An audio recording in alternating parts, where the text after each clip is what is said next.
Hey everyone, and welcome back to the United Star. I am Atanu and I am joined by a very special guest today. It's Namrata. She is a big Manchester United fan. She follows the women's team. And, when I was new to women's football, to Manchester United women's team, she guided me that there is an app called the FA Player app. So, thank you, Namrata, and welcome to the channel. It's a pleasure to have you here. How are you? Thank you, Danu. Thank you so much. Yeah, I'm good. I'm good. Looking forward to the match. Yeah. So, yeah. Yeah, so just a warning or whatever you might call it. We are pre-recording this before the Everton game on the day of the Everton game, so we aren't making this video with the Everton result in mind. So don't come into the comments and say unnecessarily things. So Namrata, why don't you tell us how did you get into women's football or how did you get into Manchester United women's team? Yeah. So, I've been following the men's team for a while now. I started following after 2004 Euros.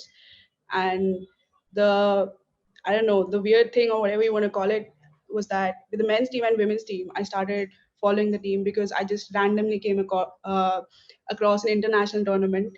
And then I just thought, okay, I'm going to follow the club. So in 2004 as well, I was watching cricket with my dad, and he just switched to Euros, some match in Euros 2004 with England, and uh, I really liked Wayne Rooney as a player. So I think that summer he transferred to United as well, and that's how I started following the men's team. With the women's team also, I think I had watched just one match before that in 2018. I think there was a link to Aston Villa versus Manchester United match somewhere, and I just happened to watch a few minutes of that game, which we won 12-0. I think it was the first ever league match for us. And at that point, I didn't even know like it's a new team that we just formed a few months back. I just always assumed that United has a women's team. It's just that it's not as popular, so we don't get to know much about it. But yeah, I think when I really started following women's football was in 2019 Women's World Cup. So again, I actually followed, I think there was a men's under 20 or under 23 Euros that was happening. And we had just signed Aaron Van Bissaka, and he was playing for England in that tournament. And so I was watching that. And when England got knocked out, and sadly, I think it was Van Bissaka's own goal that kind of led to that. But I was looking for other football matches to watch. And I think Hotstar, who was also streaming the World Cup. So I just watched that, and I was watching some game of US Women's National Team. I don't remember the opponent, but I watched the match, and I have a WhatsApp group with a couple of my friends who are also diehard Manchester United fans. And I texted them like, "Look at US Women's National Team; they're playing so much better than even our men's team, right?" And I thought they will obviously not know much about it, but one of them was like, "Yeah, yeah, yeah, US Women's National Team's really good. You should look out for Tobin Heath." So I like, yeah, she's playing really well. So yeah, I really liked US Women's National Team back then, and I've played sports all through school and college. So when I look back at their training videos and the whole uh, off pitch kind of banter and stuff, I really it felt relatable. So even though I'd watched men's football for years, this was the first time when I was like really connected to the players. And I thought I'm going to follow these players in their league, but it's NWSL and the matches are at like 5 a.m., 4 a.m. Like, I'm not getting up for these matches. So I was like, if I have to support a team, why not support Manchester United? Uh, so that was, I think that was the first season that we were going into WSL, and I tried to find a lot of content, try to read about the team. There wasn't much, sadly, and it was just the main account, and then there were some videos on YouTube, and they were just fans, and 90% of the content was just fans talking to each other. And yeah, I just followed Barmy Army, some of the people who were there, and followed Nat, some of the other OGs, if you will, like Hunter, Des, the Guru, and all these people, and got to talking to them. And I'm telling you, like, they were all so welcoming. It was such a good experience. And you know, in men's football around this time, if you want to have a good conversation with somebody on Twitter, it's not good. You will not have that, because sadly it sometimes turns very toxic. But with the women's team, it was something very different. Like people welcomed you with open arms, and there were like real good discussions about the women's team. And yeah, I think that's where it started. And I think it's been 2.5 years now since I followed the women's team. Yeah, Yeah, so the point that you made, that the women's team fans were very welcoming. I do agree to it. I absolutely agree to it. And a few days back, I was talking to Vicky, who's also considered yeah, one of the OGs. So I yeah, was talking to Vicky, and this point came, and I said the same thing, that in men's football you can't have a general discussion with someone, because their agendas, their opinions are different, and yeah, once you yeah, don't agree to their opinions, they'll start saying curse words and everything. So it's a bit toxic there. But with women's football, right. I do agree that the fans are welcoming, and it's like a big family. People haven't met each other, but they do care about each other. They do know what's happening with their lives, and just having a common passion about Manchester United, and that's brilliant. That's what I really love about football in general. Like we're a family, we're like a dysfunctional family where like we don't agree with each other and we'll just fight on Twitter and we'll bitch about some people. But I think at the end of the day, it's like everyone wants us to win. Like nobody's going to come and say we should lose this match because I don't like Marc Skinner and he should be fired. It's just not there. Like Yeah. you might have different opinions on how to support the team. You might like different players. Uh, you might have different opinions on how we're going to win. But at the end of the day, you want us to win and do well. So yeah, that's really good about women's football for me. Yeah, definitely. And now coming to our second segment of the video, I want to ask you about Casey Stoney. We all know that the fans were shocked. Even the players were shocked to some extent when Casey Stoney resigned. And I don't know how much he means to you. So just tell us why you love Casey Stoney, and what was your reaction. I know your reaction. Like I talked to you when she resigned, and of course nobody was We in the both good mood. stand. Also No. stand. Yeah. Yeah. So what was your reaction when she resigned? And I know it was heartbreaking, but if you could sum up in some words. Yeah. I think with Casey, when I started following the women's team, I think Jose Mourinho was our manager in the men's team. And before that, we had a few years where we had different managers, and somehow you looked at them, and it never looked like, yeah, they're United managers. They're good managers, but doesn't. I never really felt that. I looked at them as United managers. Obviously, one of the reasons is because I've grown up watching Sir Alex, and I don't think anybody comes close to him. But when I started watching Casey Stoney, the way she conducted herself, her philosophy, the way she said, like every time she would come, even after we'd won a match pretty well, she would come on and say we could have done a lot better.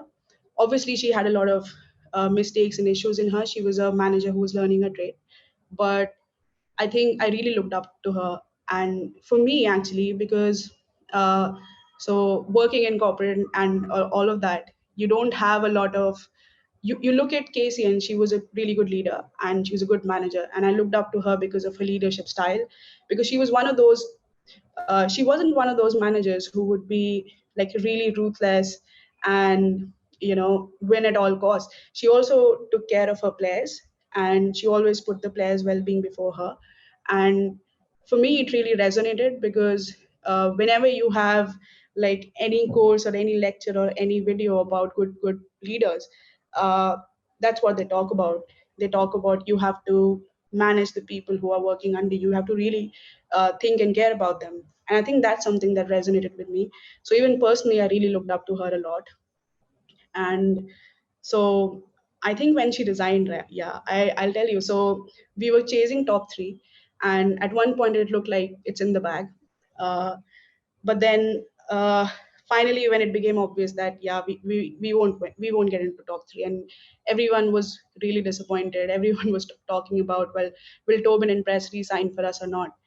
But uh, I was talking to a few fans, and what happened was that she had an interview coming out where she said that we will be signing some international players with experience for next season, and she was talking about the plans for next season.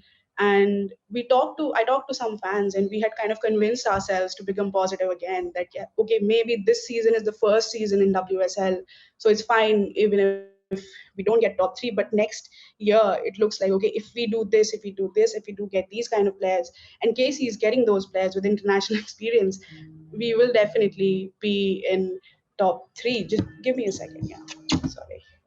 So yeah, uh, so we were all in like a positive mood around this time, and I was at work the whole day and I hadn't checked Twitter. So after my last call, I was like, okay, fine, I'm done. I think it was around 7 p.m. or something India time, and I was like, okay, I'll go to Twitter, I'll talk to people, and I really like doing that. So I log in, and it's like Casey Stoney has resigned, and never in my life I thought this is going to happen. Like, it was, you could have, you just couldn't have predicted that. It just hit. I think a lot of people, they were absolutely stunned, because if it was a player leaving, you could still have somehow uh, said, okay, well, maybe whatever. But with Casey, you could just not imagine her leaving United. And for a lot of fans, she was like the center stage. She was the most United of them all. And yeah, I was really shocked, and it was a proper heartbreak. So in my time following football, I haven't really watched. I We see a lot of managers get fired or sacked from time to time. Uh, we saw Sir Alex Ferguson retired, but I haven't really seen any manager who resigned. And yeah, it was just something very new to me. And I think at that point, after she resigned, some of the fans were like, okay, who's going to be the new manager? I was like, I don't want to even think about a new manager come in her place, because we were so attached to Casey. So yeah, heartbreaking. Yes. The seven stages of grief, I think, the 7 or 9 Oh stages of God, grief. yeah. Yeah. And so I'll tell you what. So the seven stages of grief, I posted in one of the group chats that I'm there on Twitter, and I think after one of them went through that in 1 hour, right? And I'm not going to say who it is, but he was like, "How are you guys so upset about this? We've got to think about the new manager." But we all were like taking days and weeks to get there. And before Skinner joined, I thought, well, once Skinner joins, it'll be the end of the cycle. And I've gone through it. I'm over it. But I realize now, now I have finally still not got over it, because the last stages of the resignation, the acceptance that, right, things are not gonna magically be all right. So I think I've finally reached there. It's taken a lot of time, a lot of months, but yeah. You remember the goal that Jess Sixworth scored and then hugged Casey Stoney? Oh God, yeah, man, that was, oh God. Yeah. It Yeah, seemed I like mean, it was emotional, and we knew. Uh, I think this is the sending off we all thought that she will get. It was really sad that we ended up losing that match, and I was, I was really angry. And but yeah, of course, it affects the players as well. And I think we could see in the summer after she left, we could see that there was a bit of, they were not settled as well. So that kind of explains it. yeah. And we all know that United did, get Marc Skinner after a mediocre NWSL stint with Orlando Pride. Uh, just before we start that, I know that you made a sketch of Casey Stoney. I think she liked it as well. So Yeah. that was I think that was something like you got closure with Casey Stoney leaving. That's so actually, even before that, I used to, you remember, we were in that, we used to work together for that account, Manchester United Fans India. So I had planned, so where I would every week sketch a couple of players, and we would put it out as wallpapers. And the plan was that we'll close the season with Casey. And I was thinking, okay, how do we close it, which photograph of her should I take, and all of that. And so I had made the sketch of her in there, and I thought we'll put it as a wallpaper. When she left, I was like, "Ah, I haven't posted about it yet." So, and just after she left for a few weeks, I was like, I'm not even picking it up, because it hurt so much. But eventually, I thought, yeah, I have to make it, like, let it get the closure. So I made it, and I think, yeah, this one, right. And I was just so emotional when I made it. I was uh, like, put my heart in there. And when it was finished, right, and I think Nat said, Nat and Vix, they said, yeah, she's gonna like, she should like it. We should, and they used to keep a track of all the people who liked my sketch. And when Casey liked it, they're like, nah, she's liked your post. And God, that was just heartbreaking, man. Yeah. So I wanted to make something for Skinner as well, and hopefully, I think there's a bit of a disconnect with the fans at this point in time. I think once he also understands the United fans a bit more properly, I think maybe I'll make that as well.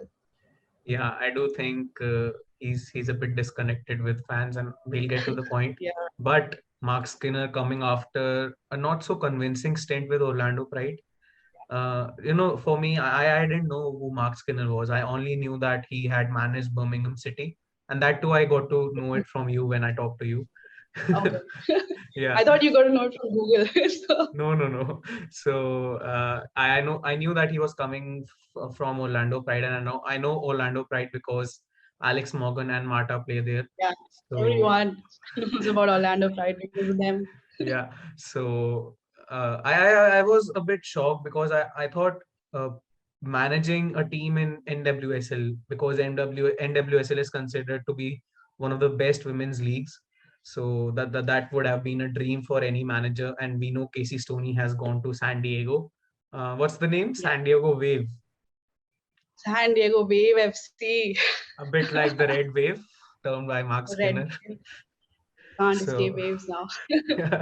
yeah. So, what were you feeling when Skinner came in? Because I know that you were still shocked that Casey Stoney had left, but there was a gap between the appointment of Skinner and Casey Stoney's resignation. Huge gap. So Huge yeah. gap. Yeah. So I what were you think so. feeling? Uh, I think in terms of managers, right? So I was like, yeah, Casey's left. It's done. She, for whatever reason, she's decided to walk away, and now as long as she's not managing another WSL side, it's fine with me. And I think there was something. I think maybe she said that. I don't remember where she said when the San Diego thing came up. It was like, yeah, I can't. I don't want to go back to WSL because I just can't after coming from Manchester United. And I think because there was so much time between Casey resigning and us signing a manager, that most of the fan base just wanted a manager. We started out with, I think, if you asked any fan, the two things that they wanted from the manager was one, that they would be, they would have won trophies, and hopefully they have experience in the Champions League. So everyone wanted that kind of manager. Uh, I think initially when Casey resigned, there were a few names that came up, which were the most obvious names, right? So Marc Skinner was one of them because he's British and he's coaching in NWSL. I think Parsons, who is Mark Parsons or Mike Parsons, who's managing Netherlands now. He was also one of them. Paul Riley, I think he was also. So all the English coaches over I there in think I NWSL remember Maria Pry. That was basically from were the fans, but Maria from Pry, the fans. yeah. But there were like a lot of chatter from people who used to follow women's football apart from United, and I think those names were there, and everyone said, "Yeah, these are the most obvious names, right?" If you and people did not want that. People wanted hopefully somebody who was not British or not even British, just somebody who's won trophies and has UWCL experience. So when we, after so much time, after so much dirt being thrown about United in the media, we ended up signing him. I was so annoyed because I was like, if you had to sign him, you could have signed him back then because he was a very obvious name to be considered. And we wasted like almost 1.5, 2 months to settle on this name. He won't have a full preseason. He won't have time to sign his own players. So you essentially taking this season and writing it off. While if you could have got somebody, okay, even if you thought, okay, Mark is the right person, you could have got him a lot sooner. So I wasn't really convinced because I only knew about his stint in Orlando Pride, and it wasn't good. There are jokes about it, man. I think there were when Alex Morgan was here playing for Spurs, some of her teammates from Orlando Pride were also playing for Spurs, and I think once they lost, there was a meme about Alex Morgan saying, I think Shalina Zadowski or somebody, that we've lived through Orlando Pride. This is nothing. You can smile through it. It was that bad, right? But I think then uh, Rich Laverty, who's a journalist, he commented on my post. He's saying that, and I commented saying, yeah, we shouldn't be getting him. We shouldn't be getting Mark Skinner. We should be getting somebody a lot better. And he said, well, he's a good manager. You should look at his record during Birmingham City, and he actually delivered quite a really good result with very very little budget. So if he's given time, so in WSL he has a good record. And I talked to and I followed some Orlando Pride fans, and they said, well, he never had his best players at Orlando Pride because they used to go to international breaks. And then there was an issue with COVID, so he did not have a very smooth sailing there. And the current season, which is going on, around the time when Skinner was linked to the United job, they were third or fourth.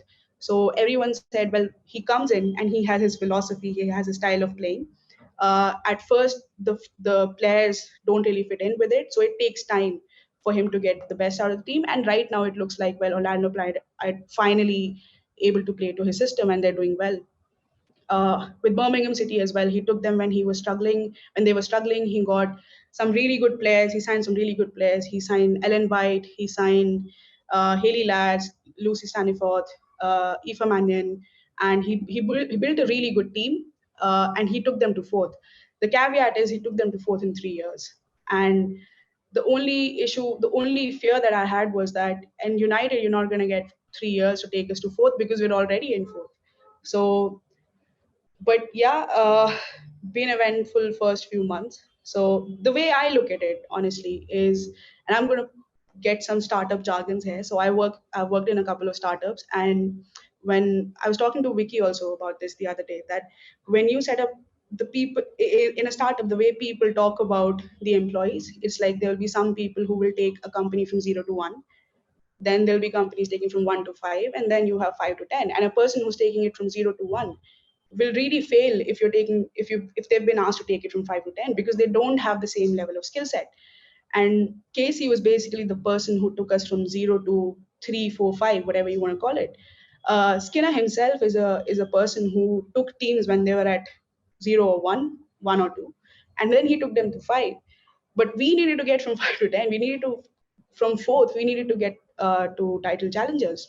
So I was a bit surprised that why are we hiring a coach who basically has the similar skill set to Casey Stoney. So there's no historical precedent of him taking a team to be a title challenger. So is it what we want? I wasn't really convinced. And if I'm really honest, I'm still to be convinced about this. I do agree with the analogy of taking from 5 to 10 because I do have Yeah. doubts. I mean, yes, I back the manager, but at the same time, I do have doubts. Just Yeah. I was talking to Vicky. Like I'll take out Yeah. another conversation from Vicky that I had. We did the Everton preview. So in that, she made a valid point. Arsenal were just 1 point ahead of us. They do have a good squad. They changed their manager. They brought in a Swedish manager. I think the name's Jonas. So they Yeah. brought him in. Jonas. He built like the philosophy that he brought in. He tried to inculcate it with the existing philosophy that the previous manager had, that the philosophy that Joe Yeah. had. Right now, what's happening is Casey Stoney had a philosophy. Skinner has a different philosophy, playing from the back. The wing play isn't as much as we want it to be. We mostly play from the middle, from the center, and I do think the team still needs time to adjust to it. But like you said, you won't get 3 years to go from fourth to third. This team has what it takes to The be in the top three, but yeah. just that extra step. That's all we need. I think with Arsenal, I don't know if the players that they signed, right? So even though they were at the similar position as us, they had similar problems as us. They also had issues with their training ground. There were players who were not happy with the money that they were getting, housing situation, and all of that. They also had a manager who would leave at the end of the season. They obviously had a head start from us, so they had time to figure it out. And they also went through an extensive process to replace the manager. Obviously, they had a lot more time, so they could do it throughout the season. While we started, once Casey had left, I don't even know when we started, right? Uh, with Arsenal, the players that they brought in, I thought they really replaced the players that were leaving out. So they lost Daniela Vanderdonk, who had been there for a long time. They lost Jill Road, but they got players who kind of fitted with the other players, and they got Mana Iwabuchi, who has been absolutely sensational for them. They got Frida Manum, who's like that midfielder that they really needed, the presence that they really needed in the Sorry to midfield. cut So you, all but I three think, yeah, sorry to cut you, but I think fans did want Manam at United. Yeah, I know, right? And even Eva Bucci, when she signed for Aston Villa the previous season, I think a couple of our fans said, "Well, she's a really good player, and we should be looking at signing her." But she went to Aston Villa, and then she went to Arsenal, and she's been a great player for them. Frida Manumbi, everyone wanted her. She's a huge United fan, and she was exactly the kind of player that we wanted. But yeah, who knows how the United board works? So the players that they signed, these were the players who would bring something extra to the team, and they already have some really good players. I think Arsenal underperformed last season. Their squad wasn't anywhere near good as ours.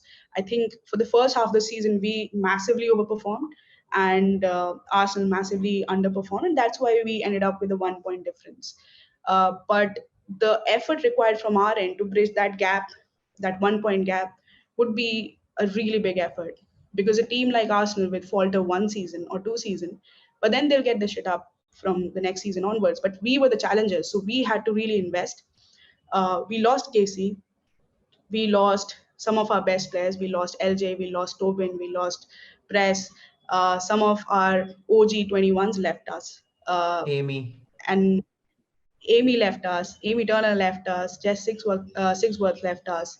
And we had to now replace all these 5, 6, 7 players, and we had to replace a very important manager, and we had to do all this within a 2 3 months time frame.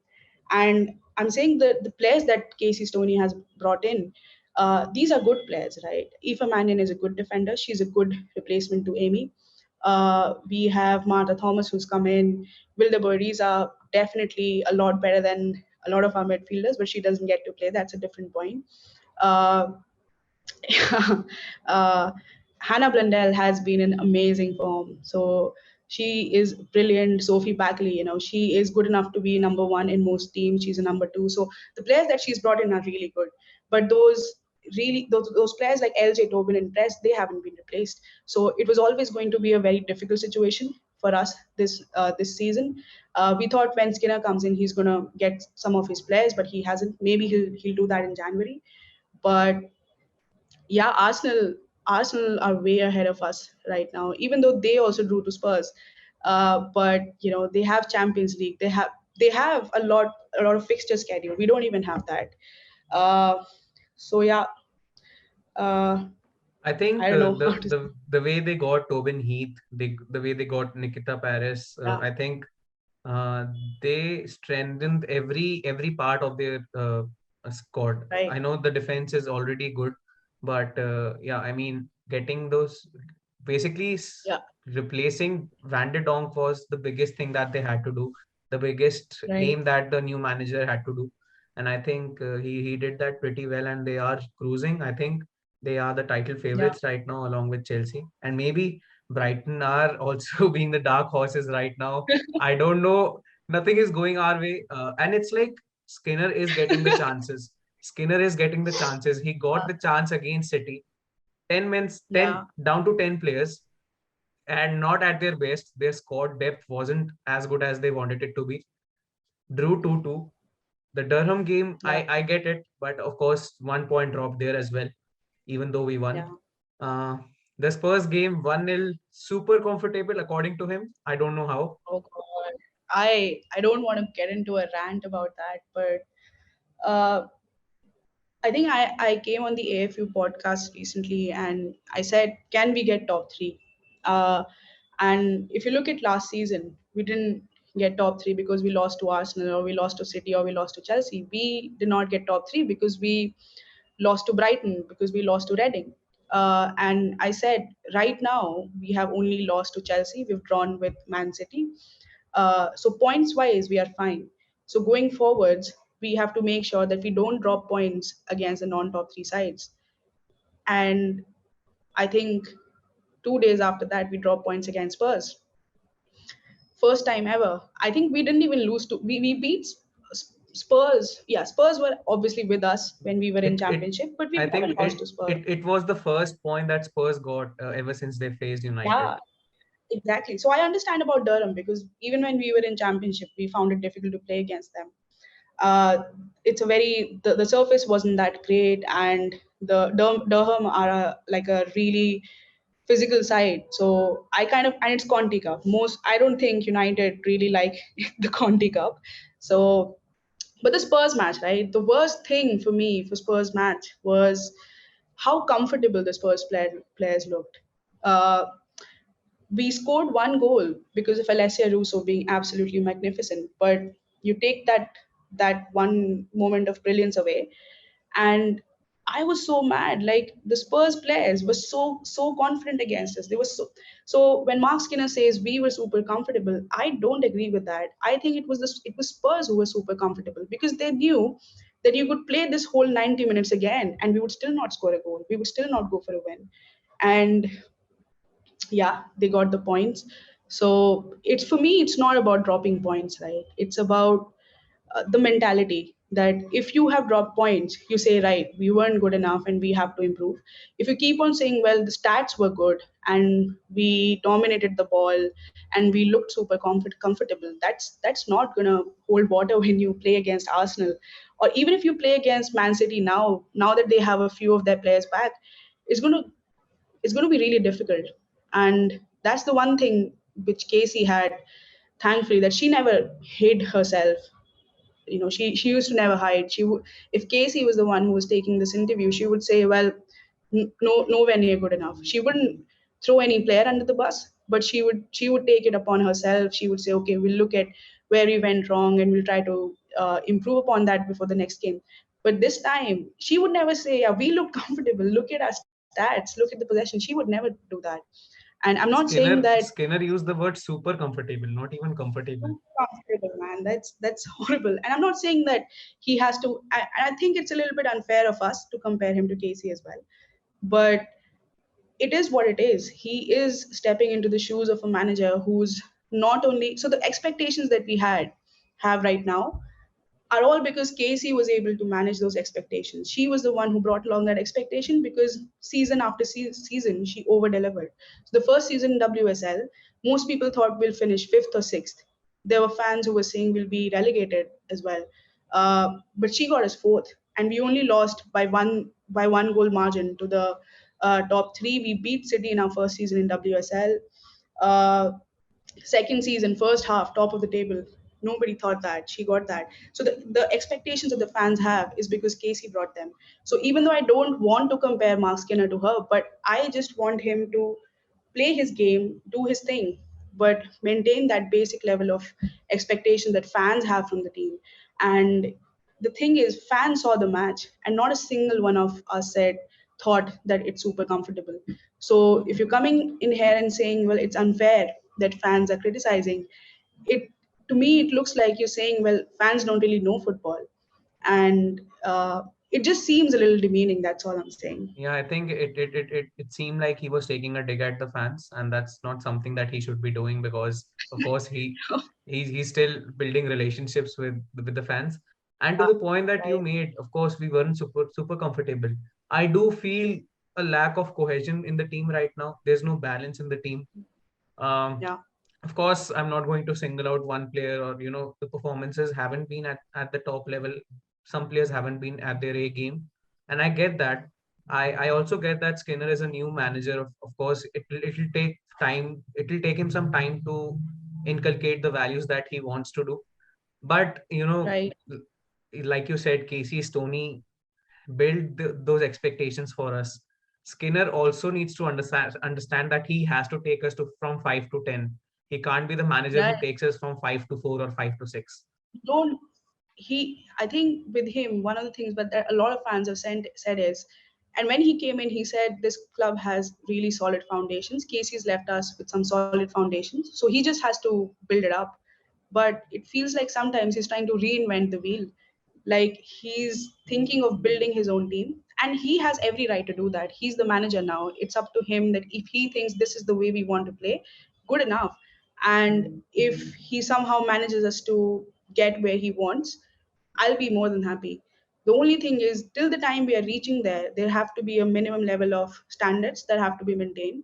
And drawing with Spurs right now, while Spurs are playing well, but we have Everton now, so let's see what's going to happen. But uh, this thing about him really, so in the first couple of matches, even though we won those matches, I always felt when I was looking at players like Tooney or who was playing in false nine, or Leah Galton, Hansen, all of our midfielders, it looked like they, when the camera zoomed to them, it never looked like they were comfortable. It looked like they're mentally calculating something, that their mind is focusing more on how they should be playing rather than actually how we should be winning the game. And they never looked comfortable. And even now, I think if you look at Eva Mannion, right, I really love her. And she started out really well. But now, if you see her sometimes, she doesn't look as exuberant or happy when she's playing there. It looks like she's concerned because she somehow is not really confident. And I think the Chelsea match obviously dented our confidence big time. But I just don't feel a lot of our players are really, really happy and confident when they're playing their football. Another thing, so again, it's not about singling out a certain player or a few players here and there. I have always maintained that okay, I might not like a player, that's my personal opinion, but for the manager, because he's come in and he's new, he doesn't know all these players. He should be trying out different players in different combinations, especially because our squad is so small. So if we have a midfield, you know, you shouldn't be starting with the same two or three midfielders in every game. You should be giving different players different times. Uh, so if Wilda Boeriza, she's a massive international player. She's I been really think good for her. I think when she signed for us, I and a lot of fans said that she will be the signing of the season for us because she Yeah, does bring that UWCL experience. She does bring the exactly. international experience with herself. Right. So I'm not saying that because she has that experience, she should be a definite starter, but then start her in some matches, see her how she's playing, try to build combinations within the team, have a different midfield so that at least when you are faced with a different challenge, well, where you have to change formations and tactics, you have players who are ready with that because they have played in that system. But what you actually have is in the Durham game where we changed our whole midfield, we got Lad and we got Boeriza playing there. Uh, it wasn't comfortable for them because they hadn't got a lot of playing time. So now, if you want to bring these players in, it's going to be a sudden death situation. They're not going to be able to rise up to the occasion that much. And I'm fine if, let's say, we are having one or two players who are starting every match. You also need that stability. But then, if somebody's struggling, right, it's much better for their confidence if they're taken away, given some time to uh, really uh, get their mind in the game and give another person a chance. I think we saw that. I don't remember. So with Amy Turner as well, right? Uh, First season of WSL, she was on the bench. We had Millie Turner and Abby McManus, who were our first choice centre backs. Then I think Abby McManus had an offside, had an own goal against Birmingham City last season, and even though after that she was playing well, but then she got injured and Amy Turner came in, and she took her chance and she got into the team and she was one of our players of the season. So, but you have to give that chance. You have to. We don't really have any other option because we don't have a lot of star players. We don't have a Yeah, lot of world class players. So yeah. yeah, I think with respect to Vilde Borisa, I think people might say she needs some time to adjust. But if she isn't yeah, getting the game time, how will she adjust? exactly. It's a chicken and egg story, right? Yeah. So yeah, she's So I yeah. yeah, yeah. Continue. Go on, go on, go on. I just so for me, why I thought Boyris, I thought she's a bit in the Donny van de Beek situation because Van de Beek was brought in position of Bruno, and Bruno has been is like Manchester United's center of the entire team, right? So he's the one who likes to play every match, and he usually is the one who gets us off. So he provides an assist, or he scores a goal. So I knew that for Donny it's going to be a bit difficult because he's replacing a really good player. With Boyriza as well, she's essentially Jackie's replacement, and Jackie is one of our best midfielders. So at first I was like, yeah, I understand why she's not getting game time, and I remembered that usually when she did come on the field, Jackie was the one who would be replaced. So, but then I was like, well, Jackie is injured, so it's obvious then Wilde Boyriza will get some time. But what I saw then was that instead of a like to like replacement, we changed our entire midfield. We got Lad, who's a proper defensive midfielder. We got Katie Zellem, who's usually the defensive midfielder for us. So we had two defensive players playing. We had Tooney at 10, and there was such a huge gap between the midfield. So for me, the worst thing was that if you want to have the same style of play, why are you then changing your system when you're changing, instead of changing one player, you're changing the whole midfield? So it doesn't really make sense to me if it just doesn't. Yeah, Yeah, I do think yeah, you're absolutely right. Mark Skinner needs to do something because we do have a good midfield right now. We do have good midfield yeah. depth. As a whole, our squad isn't big, but our midfield is filled with good talents. So he needs to utilize it in a more effective way. So coming to our second last segment of the video, uh, Namrata, it's going to be difficult, but would you rather have a cup silverware or would you rather get top three with UWCL qualification? And just before you start, I do want to mention it to the viewers. Yes, getting into the title race is also important. Maybe we win the FAWSL, but as things stand, it looks unlikely. So we aren't going to include that. But silverware or UWCL qualification. Hmm. I think, see, I okay. That's a really tough question. So I think if it's this season, I really want us to get top three. And the reason for getting top three is because even if, let's say, you win an FA Cup, I'm assuming getting top three, and it means we're not winning the league. So it's either League Cup or FA Cup. So winning the FA Cup and or the Conti Cup is going to be great. It'll be our first trophy in top tier football. Uh, it's going to be great for fans to finally have the team win something. But in terms of the team's progression, it's not really going to mean anything because, on the other hand, if we get top three, we can attract a lot better talent. We can sign some players who will be here for a lot more years, and hopefully give a lot more trophies to the club. Um, one the one thing that, again, it comes down to, uh, the thing is, we signed a top class international player in Wilde Boyriza. We're not playing her. So what signal does it send to all these players that, uh, if United sign you, you're not going to play because of whatever reasons, right? So uh, will those players want to sign for us now, thinking that there might be some favoritism or whatever going on, even if we get top three? Another thing for me there is, getting into top three and staying into top three is very different things. So it's possible we get into top three.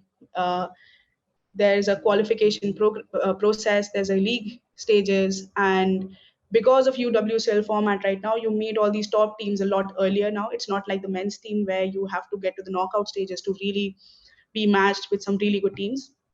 So, and if we don't sign a lot of good players, will our team quality be such that we would progress? We will I think obviously we're not going to make a run in Champions League.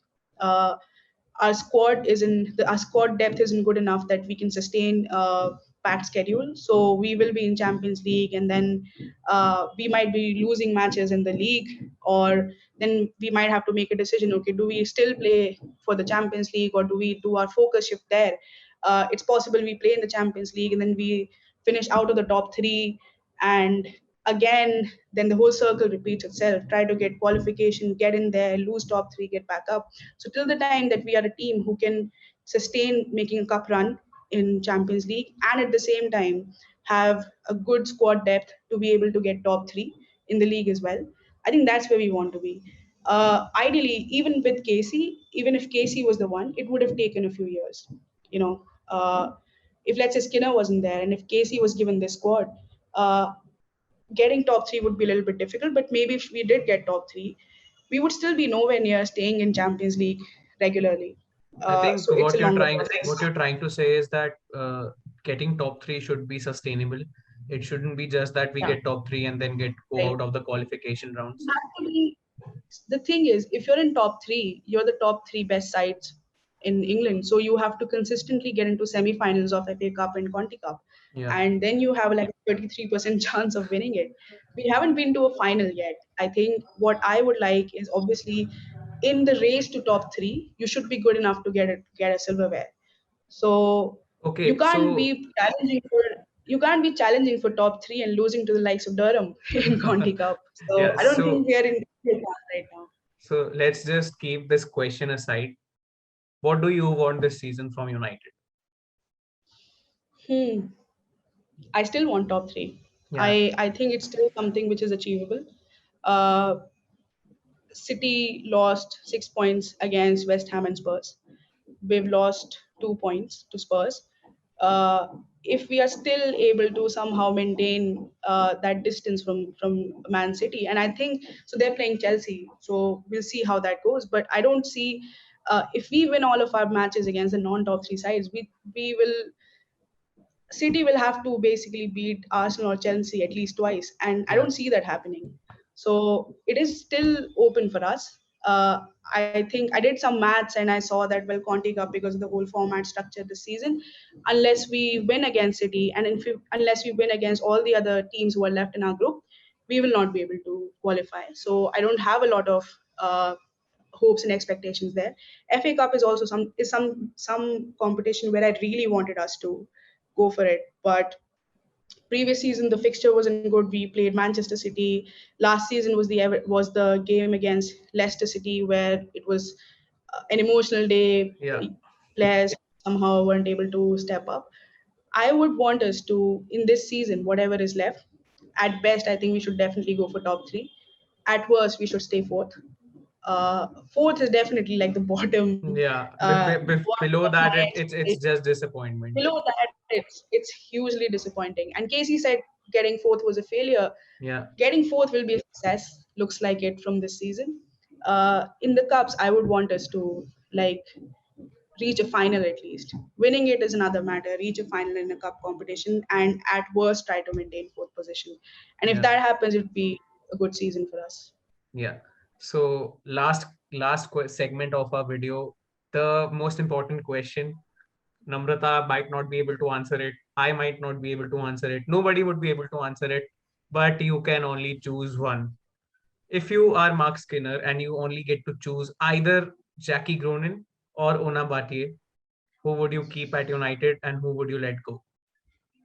Wow. Oh God.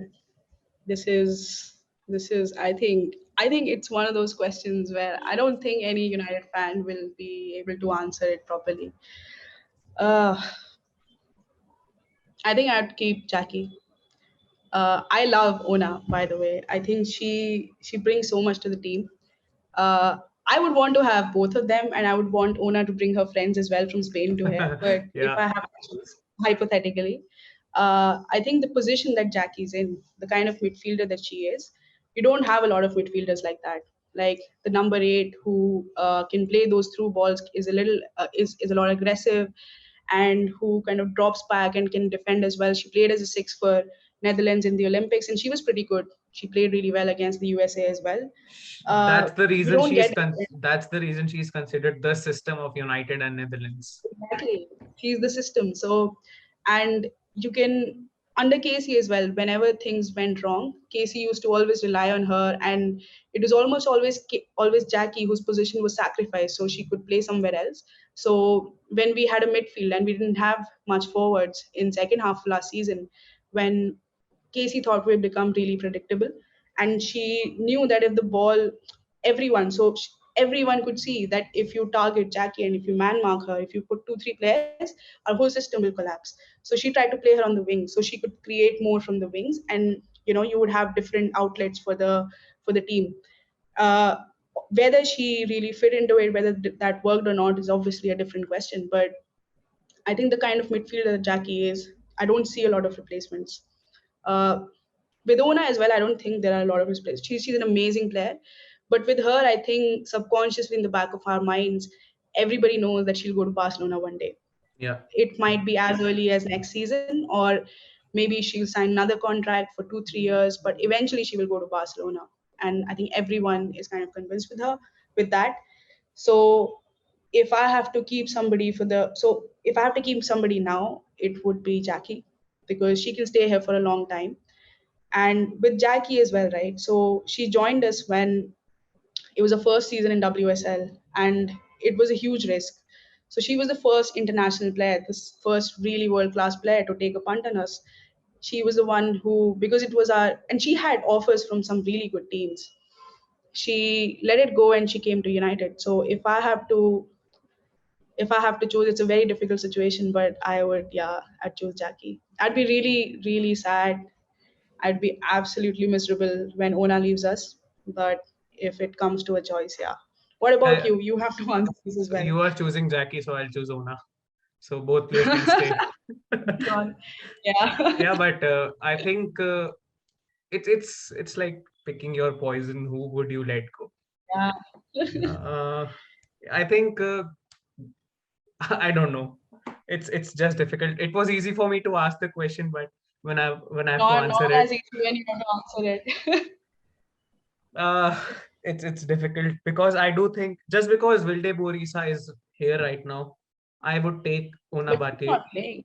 He's not playing. She'll play once if Jackie is if Mark Skinner lets Jackie go, That's we'll what see you Ona. think. That's what you think. This was not part of the question, okay? You can't add a sub part to the question. Yeah. So, Namrata, No. Yeah. we all know that what the Barmy article is. Andy has been on the channel a lot of times to talk about the Barmy article. Issue 3 is coming Right. out. You've done something special for the issue 3. You've done something special for the issue 2 as well. So why don't you tell the viewers about your contribution to the fanzine? Right. So Bami article is like the fanzine for United Women, and Andy Slater, he came up with this idea that when you go to Old Trafford, you have all these fan magazines where and people buy that. So he wanted to create something for the women's team as well. So since the last issue, this is we're going to have the third issue coming out on Wednesday again in the Conti Cup match against Man City. He's going to be selling that in the stadium. Hopefully, we can get digital copies out as well, so the international fans can also have this. But yeah, I've been working on it a little bit. I'm making those player cards. So I made Leah Galton and Kirsty Hansen last time. Apparently, they both liked it. They bought the Bami article. I have Alessia Russo and Mary Earps this time, and I've also actually done a fan sketch. So it came out with the red wave idea actually. So when Marc Skinner used to call us the Red Wave, and when fans were back in the stadium, and they've been amazing. The match-going fans have been absolutely amazing. You can hear them. I think it was Leicester, it was Birmingham City or Leicester, and you could just hear the United fans. Even when And it was the usually away game, I think it was the away game, and it was an then away game, also, yeah, right? I was in the men's stadium. It was in the men's stadium, so yeah. it was not even a small stadium. You could hear them all throughout, and no matter we win or lose, they sing for the players and everything. And a lot of fans like you and me, we would love to go there, but for whatever reason, we can't. So I just wanted to have like the whole fan group to be united, the match going fans, the fans who are in social media, and basically put them in LSV. So I've done that, and hopefully when the fanzine comes out, you are a part of that. So I drew sketches of the fans and put it there. So yeah, it looks good. It looks good. Should check it out when it's released. Yeah, so whosoever is thinking, oh my God, what it is, what does it look like? You've got to get the fanzine. We can't let everything, we can't show it to you right now. It won't be fair on Namrata Uh, and Andy. So get your yeah, fanzines. think, issue 3 will be on the link as well. I'll add the link in the description below. Get your issue 2, issue 3, issue 1 as well.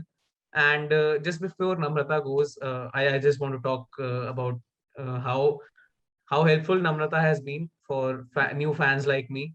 So as she said, we work together in a Twitter page called on a Twitter page called MUFC India. And after that, we kept in touch. We talk about women's football, anything that she has to ask me, which is very limited. But whatever I have to ask her. So I remember this one conversation that we were having about Aoife Mannion, because I wanted to know who Aoife Mannion is, and why people think even though she's coming from Manchester City, she'll be a good addition. Because having watched yeah, men's football, I do think when players come from our rival teams, it's a bit weird. But at the yeah, same time, in women's football, you don't get a lengthy contract. We are getting to see some lengthy contracts now, but it doesn't happen always. So she told me about Aoife Mannion, and how she had an ACL injury during her City days, and that's why she didn't shine for City. But she told me about the Birmingham days, and I was like, okay, Aoife Mannion is really a good player. So of course I related to it because I have been through something similar, and this was one of the examples where Namrata has been a very helpful. And I do think if there's a race among the Indian fans who knows the most about the women's team, Namrata would be the first one. I would be the last one. But yeah, so I think it's really important for international fans as well to show how passionate we are. She's doing it through the Barmy article and coming on channels like ours and AFU. So do follow her on Twitter, and I'll add the link in the description. I, I'll just say one thing. So when I started watching our team, it was in the first season of WSL. I was amongst maybe one or two Indian fans back then. There were very few fans, but I think last season was a turning point where it seemed like suddenly everybody started following the team, and we have a lot of fans groups, so a lot of fans channels and everyone, they reached out to me and they're like, yeah, we want to cover women's football. So Atanu and I, we were in one of these channels, and I used to do player wallpapers. Atanu used to do match commentary, so he would post updates. And I think what I really liked about our team back then, so you were there, Anindya and Aditya were also there. So these three guys, I never felt like they are just following the team for the optics, right? That we have to cover the women's team because of equality or whatever. But you guys were like really interested in the team. You knew you didn't know a lot about it, but you put an effort to really follow the team, and you love the team because who wouldn't, right? And I think what I'm seeing right now is we have a lot of people from India and a lot of international fans as well. I know people from a lot of countries who are following United Women no matter the time that the games are broadcast, and they really follow it because they love the team. They started following because it's Manchester United, but now they're following because they really love the team. For a lot of people, uh, for me at least, sometimes it feels like I started as a fan of the men's team, but now I have really become a fan more a little bit more of the women's team. I'm not really ashamed to say it, if you will say. I just feel the team is a lot more relatable, the players are a lot more relatable, and the fans are amazing that I interact with. So yeah, yeah, Yeah, you summed it up pretty well. I do think that there are a lot of fans, global Reds, if like Nat yeah, likes to call it, global yeah, Reds coming together, supporting the team. And I do think, initially I started watching women's football. Like when I joined the MUFC India team, before that I started watching. I remember Liverpool were broadcasting it on their YouTube channel, LFC TV YouTube channel, and we lost that game unfortunately. But that was the yeah, match that I followed. I had watched some games, but that was the match I followed religiously. I think I watched yeah, 20-30 minutes. Then my first game was the West Ham game, the 4-2 win, yeah, where Alessia Russo scored 2 goals, Tobin Heath and Kristen Press scored their first goals. yeah, So yeah, I do think it's nice when you've got another team to support. Of course, United aren't just about the men's team; it's about the women's team as well. yeah, and that's what we all fans like to say. So thank you so much, Namrata, for coming on the channel. It's been a pleasure talking to you. I know that we've been talking to have this collaboration for quite some time, and finally it For a has while now. happened.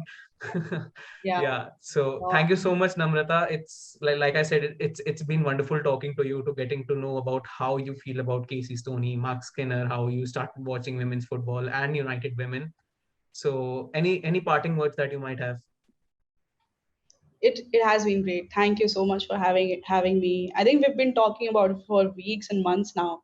Um, and I think you just randomly he'd asked me for you'd asked me a while back, and then I just randomly said I think we were supposed to have it last week or this anyway. But it's been really great, and I really appreciate the work that you're doing with the team. I think like from the day one I said, right, you were really involved with it, you were really putting in an effort, you were it was midnight and you were posting scores about the match. So I think with the fans as well, Global Reds, it's not just about showing our passion, but it's also about we're not just doing it to promote women's football. We're just doing it because we love United. And even though we can't be there week in week out supporting the girls in person, this is we can do some of our bit to try to create content, because as I said, when I joined women's football there was no content around United, but now there's so many channels and there's so many fans doing their bit that it's something which is really helping to grow the team. So yeah, really happy to be a part of this. Thank you, Namrata. And guys, if you did like this video, please like it, please comment on it, and share it with your peers, with your fellow United fans who don't know much about women's football. Hopefully, they'll get to know more about the women's team, and they take a keen interest in it and watch the games regularly. Please subscribe to our channel, press on the bell icon to not miss any updates from us. Do follow us on our Instagram and Twitter handles. Do follow Namrata on Twitter. We'll add the link in the description below. Get your issue 3, issue 2, issue 1 of the fanzine. Namrata has contributed wonderfully to the issue 2 and the issue 3, and there's something special in the issue 3 that you guys might like. And we can't really show it to you, but you have to buy the fanzine. So get the links are in the description below. Do check them out. And until then, stay safe, take care, keep supporting women's football, keep supporting Manchester United. GGMU.